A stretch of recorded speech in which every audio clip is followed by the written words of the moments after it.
सोचिए, एक फिल्म 100 करोड़ कमाती है और हम उसे फौरन ब्लॉकबस्टर मान लेते हैं, है ना? लेकिन क्या हो अगर ये नंबर सिर्फ एक भ्रम हो? क्या बॉलीवुड की इस चमक दमक के पीछे एक ऐसा खेल चल रहा है जिसे हम देख नहीं पाते? तो चलिए आज इसी खेल के नियमों को समझने की कोशिश करते हैं। अब देखिए, हम अक्सर सुपर हिट या ब्लॉकबस्टर जैसे टैग्स पर भरोसा तो कर लेते हैं, पर ये टैग्स आते कहाँ से हैं? क्या ये सच में दर्शकों की पसंद को दिखाते हैं या ये बस एक मार्केटिंग की चाल है? इसका जवाब उतना सीधा नहीं है जितना लगता है। या फिर कहीं ये सब एक बहुत बड़ी सोची समझी रणनीति का हिस्सा तो नहीं? एक ऐसा खेल जहां नंबर्स को बदला जा सकता है, रिव्यूज खरीदे जा सकते हैं और आखिर में दर्शक मतलब हम लोग अनजाने में इस खेल के मोहरे बन जाते हैं। तो इस खेल को समझने के लिए सबसे पहले इसके सबसे बड़े कोड को क्रैक करना होगा, और वो है बॉक्स ऑफिस का कोड। बॉलीवुड में किसी भी फिल्म की सफलता का सबसे बड़ा पैमाना उसका कलेक्शन ही तो माना जाता है। पर सवाल तो यही है कि क्या ये आंकड़े हमेशा सच होते हैं? होता ये है कि कई बार प्रोड्यूसर्स जानबूझकर बॉक्स ऑफिस के आंकड़ों को बढ़ा चढ़ा कर दिखाते हैं। मान लीजिए फिल्म ने असल में 60 करोड़ कमाए, लेकिन मीडिया में 100 करोड़ का आंकड़ा बताया जाता है। ऐसा इसलिए क्योंकि बॉलीवुड में एक हिट फिल्म की इमेज बनाना असल में हिट होने से भी ज्यादा जरूरी हो गया है। देखिए, मकसद बिल्कुल सीधा है। जब दर्शकों को लगता है कि कोई फिल्म हिट है तो वो उसे देखने के लिए और भी उत्सुक हो जाते हैं। इसे बैंडवैगन इफेक्ट भी कहते हैं। और बस इसी तरह एक बनाया हुआ भ्रम धीरे धीरे हकीकत का रूप ले लेता है और एक फ्लॉप फिल्म भी कागजों पर सुपर हिट बन जाती है। लेकिन रुकिए, आंकड़े बढ़ाना तो बस एक तरीका है। एक और तरीका है जो और भी चौंकाने वाला है, कॉर्पोरेट बुकिंग। इसमें होता यह है कि प्रोड्यूसर्स या प्रोडक्शन हाउस खुद अपनी ही फिल्म की हजारों टिकटें थोक में खरीद लेते हैं ताकि पहले वीकेंड के कलेक्शन को आर्टिफिशियली मतलब बनावटी तौर पर बढ़ाया जा सके। ये काम कैसे करता है? बहुत सिंपल है।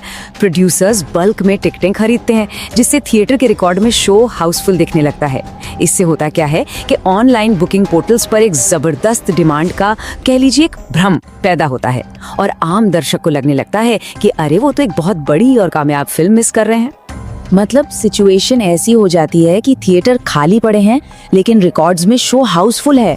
दर्शकों को लगता है कि टिकट मिलना नामुमकिन है, जबकि हकीकत में कई बार थिएटर की सीटें खाली की खाली ही रहती हैं। अच्छा, तो अगर बॉक्स ऑफिस के नंबर्स के साथ खेला जा सकता है तो उन रिव्यूज का क्या, जिन पर भरोसा करके हम फिल्म देखने जाते हैं? क्या उन पर यकीन किया जा सकता है? और यही हमें इस खेल के दूसरे हिस्से में ले जाता है, रिव्यूज का सच।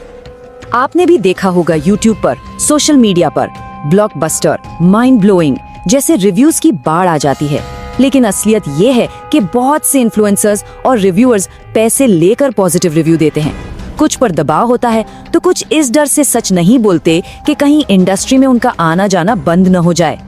और नतीजा ये होता है कि एक सच्ची ईमानदार राय की जगह ले लेती है एक पेड स्क्रिप्ट, और हम जैसे दर्शक अक्सर इन्हीं खरीदे हुए रिव्यूज पर भरोसा करके अपनी मेहनत का पैसा खर्च कर देते हैं, ये जाने बिना कि ये भी एक बहुत बड़ी मार्केटिंग की चाल है।